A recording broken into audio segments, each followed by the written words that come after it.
રાજેશભાઈ જય શ્રી કૃષ્ણ. જય શ્રી કૃષ્ણ. રાજેશભાઈ શું તકલીફ હતી તમને? મને 20 વર્ષની જૂની એલર્જી હતી. હમ રોજ સવારે બાથરૂમમાં જાઉં, નાઈ નીકળું, છીકું ચાલુ થઈ જાય હમ અને નાકમાંથી પાણી આવવા માંડે. બરાબર. અને જે 20 વર્ષથી પ્રોબ્લેમ હતો એના માટે લગભગ તમે કેટલા ડૉક્ટર બદલ્યા હશે આશરે? માત્ર 4 થી 5 ડૉક્ટર બદલાવી નાખ્યા તમે. બરાબર છે. અને તમે ક્યાંથી આવો છો? હું આવું લઈ જાય ગામથી, રાજકોટ? મોરબી. મોરબી. મોરબી જિલ્લાને લઈ જાય ગામ. તો મોરબીથી આપણે એટલે દૂર જે છે આપણી હોસ્પિટલની જાણ તમને કઈ રીતે થઈ હતી? મેં આ વિડીયો જોવાથી ને વિડીયોમાં જોયું હમ એમાંથી ને.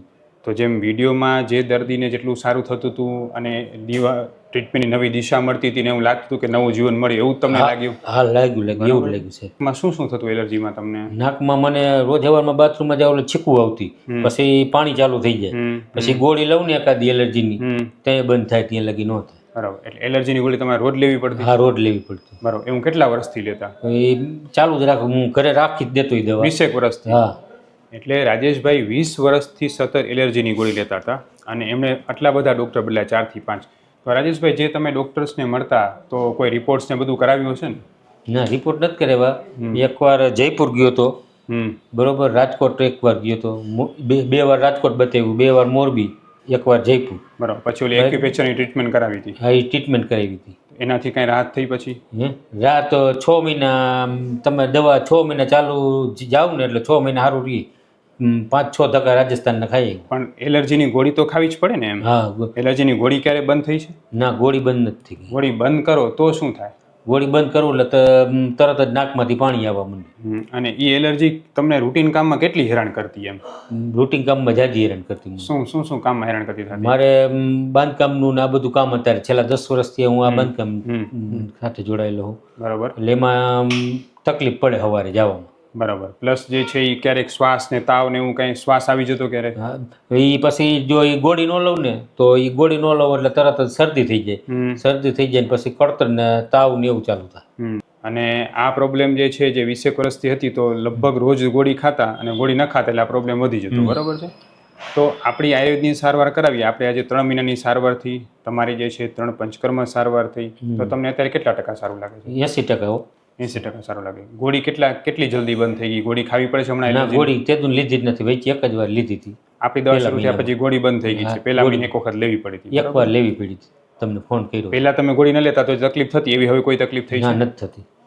તો રાજેશભાઈ, તમે આયુર્વેદ સારવારથી એટલું ઝડપથી 3 મહિનામાં 80% એટલું સારું થયું, જે રોગ ખરેખર તમારો 20-25 વર્ષ જૂનો હતો, 3-4 અલગ અલગ ડૉક્ટર બદલ્યા હશે, એક્યુપંક્ચરની ટ્રીટમેન્ટ કરાવી લીધી જયપુરમાં, બધી સારવાર અલગ લીધી, ગોળીઓ ખાવી પડતી સતત, બરાબર છે. આટલું બધું કરવા છતાં એ બધી દવા જેટલી લાગુ નહોતી પડે એટલી ઝડપથી આપણી આયુર્વેદ દવા લાગુ પડી? હા હા, ઝડપથી ને જો આયુર્વેદિક ઝડપથી જ થાય. બરાબર. અને એમાં જેટલો ફાયદો નહોતો થયો એટલો ફાયદો આપણી આ દવાથી થયો? હા, ફાયદો જાજો, એના કરતાં જાજો ફાયદો લાગ્યો ને. હું ડૉક્ટર વિશાલ પંડ્યા, એક MD આયુર્વેદ ડૉક્ટર છું. મેં મારો 10 વર્ષ સુધીનો MD આયુર્વેદનો અભ્યાસ જામનગરની વિશ્વ પ્રસિદ્ધ આયુર્વેદ કોલેજમાંથી કરેલો છે. 2011થી એટલે કે છેલ્લા 13 વર્ષથી હું ગાંધીધામ કચ્છ ખાતે NABH માન્યતા પ્રાપ્ત પંચકર્મ આયુર્વેદ હોસ્પિટલ ચલાવું છું. અમે 2 રીતે સારવાર કરતા હોઈએ છીએ. સૌથી પહેલાં તો કચ્છ કે એની આસપાસના દર્દીઓએ હોસ્પિટલમાં રૂબરૂ બતાવવા માટે આવવું, અને બીજું કચ્છથી દૂર રહેતા દર્દીઓ માટે ઘર બેઠા ઓનલાઈન દવા પણ મંગાવી શકે છે.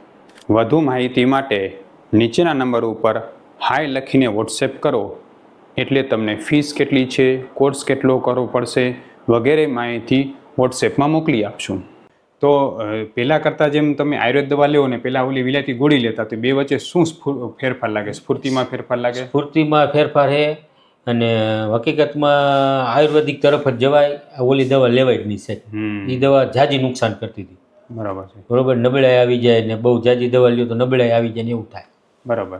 આનાથી કોઈ નબળાઈ નથી એવી મને પંચકર્મ કરવાથી. રાજેશભાઈના માધ્યમથી હું 2-3 વસ્તુ તમને સમજાવવા માગું છું. આવા પેશન્ટ બહુ ઘણી વખતે આપણે જ્યારે આવતા હોય ત્યારે ઘણી મજા આવે કે એ પેશન્ટને વર્ષોથી આયુર્વેદમાં ફેથ હોય, પોતે પણ બધું ઓર્ગેનિક કરીને લેતા હોય, ઓર્ગેનિક ખાતા હોય, ખેડૂત હોય ને ઓર્ગેનિક વસ્તુ, ગાયોની સેવા બધું કરતા હોય, અને એવા પેશન્ટ જ્યારે આવે ત્યારે મને પણ વિશેષ આનંદ થતો હોય છે, કારણ કે ગાયોની સેવા સાથે હું વર્ષોથી જોડાયેલો છું. રાજેશભાઈની જે પ્રોબ્લેમ હતી એમાં એલર્જી થવાનું મુખ્ય કારણ આયુર્વેદ પ્રમાણે એવું કીધેલું છે કે જેના લોહીમાં કફ અને વાયુની પ્રકૃતિ સતત બન્યા રાખતી હોય એમને નાકની આસપાસ જે સાઇનસ હોય એમાં સોજા આવી જાય અને એમાંથી પછી ધીમે ધીમે આ પ્રોબ્લેમ શરૂ થાય. એલર્જીની ગોળીથી ટેમ્પરરી રાહત થાય પણ લોહીમાંથી કફ અને વાયુ ન મટે ત્યાં સુધી આ રોગ મટે નહીં. આપણે શું કર્યું? આપણે ધીરે ધીરે પંચકર્મ સારવારથી અમે લોહીનો કફ અને વાયુને ઓછા કર્યા. ક્રમશઃ દવાઓથી એમાં ફરક આવતો ગયો અને સોજા ઓછા થઈ ગયા. એટલે હવે જે એલર્જી થતી હતી ઓછી થઈ ગઈ. આમ પહેલાં તમને ક્યાંય ધૂળ ધુમાડામાં કે એમાં જ આવતો એલર્જી જેવું લાગતું કે ખાલી માત્ર જે છે એ ગોળી ન ખાવ એલર્જી ચાલુ થઈ જતી? ગોળી ન ખાવ એટલે ચાલુ જ થઈ જાય એવી. બરાબર છે. પણ હવે સવારમાં જાવ એટલે સવારમાં છીકવું, પેલા બાથરૂમમાં જાવ એટલે છીકવું આવવા માંડે. બરાબર છે. પછી નીકળ્યું એટલે પછી પાણી નાકમાં ચાલુ થઈ જાય. પછી ગોળી લઈ લો બરાબર એટલે બંધ થઈ જાય પાણી. બરાબર 24 કલાક સુધી બંધ રહે. હા, પછી 24 કલાક વળી સવારે બીજી દી સવારે ચાલુ, બાથરૂમમાં જાવ નાવા જાવ નીકળું એટલે છીકવું ચાલુ થઈ જાય. બરાબર છે. તમે જ્યાં પંચકર્મ સારવાર કરવા માટે આવતા બસ્તી સારવાર માટે તો તમને કેવો અનુભવ રહ્યો એનાથી? મજા આવી. દર વખતે સુધારો દેખાતો જાય હા, છે? દર વખતે સુધારો. બરાબર છે. અને કોઈ જાતની નબળાઈ કે થાક કે એવું કાંઈ ના, સ્ફૂર્તિ આવે ગાંઠની સાહેબ. પેલા કરતાં શરીરમાં સ્ફૂર્તિ આવે પંચકર્મ થયા પછી. બરાબર છે. અને તમે જે છે જે આપણે પંચકર્મ સારવાર છે એમ બીજી આપણી જે મેડિસિન્સ ને દવાઓ છે એ તમને ક્યારે ગરમ પડતી? હા, બહુ ગરમ પડે સાહેબ. બીજી દવાઓ ગરમ હા, પડતી? બીજી દવા ગરમ આપણી ક્યારે ગરમ પડી? ના, આપણી ક્યારે ગરમ નથી પડી. બરાબર છે.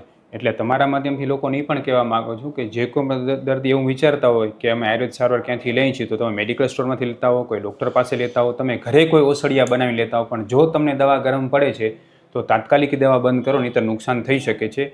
આયુર્વેદની દવાઓ ગરમ નથી.